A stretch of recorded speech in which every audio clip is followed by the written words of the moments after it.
ఈరోజు ఎన్నో ఏండ్ల తర్వాత ఆశ్రమ పాఠశాలలలో అదేవిధంగా వసతి గృహాలలో మరి డైట్ ఛార్జీ పెంచడం అనేది నా ఆదివాసీ గిరిజన విద్యార్థులందరూ కూడా చాలా హర్షం వ్యక్తం చేస్తూ ఉన్నారు.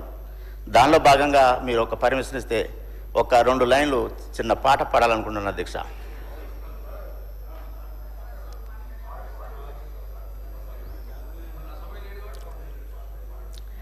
ధన్యవాదాలు అధ్యక్ష. నా ఆదివాసీ గిరిజన జాతి అంతా కూడా ఆశ్రమ పాఠశాలల్ని ఒక దేవాలయంగా భావించేటటువంటి తరుణంలో ఆలయం ఆలయం దేవాలయం ఇది గిరిజన ఆశ్రమ విద్యాలయం.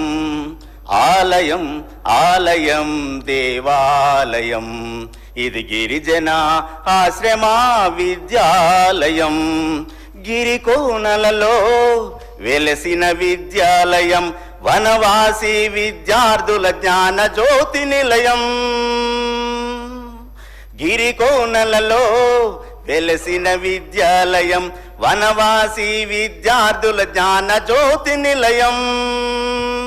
ఎల్లలు లేని విద్యార్థికి కన్న తల్లి, ఎల్లలు లేని విద్యార్థికి కన్న తల్లి, కల్లలు ఎరుగని గిరిజన విద్యాలయం. కల్లలు ఎరుగని గిరిజన విద్యాలయం. ఆలయం ఆలయం దేవాలయం ఇది గిరిజన ఆశ్రమ విద్యాలయం. ధన్యవాదాలు అధ్యక్ష. ఈ తరుణంలో నా యొక్క ఆశ్రమ స్కూల్ యొక్క పాఠశాలల నుండి విద్యార్థి లోకం కూడా ఒక చిన్న మనవి కోరుతా ఉన్నది.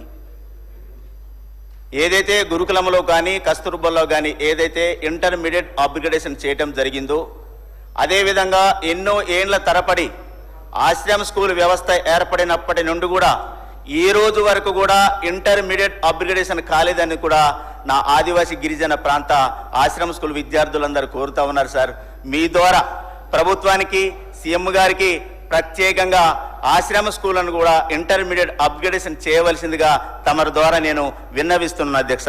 ధన్యవాదములు. ఆదేశించవచ్చు.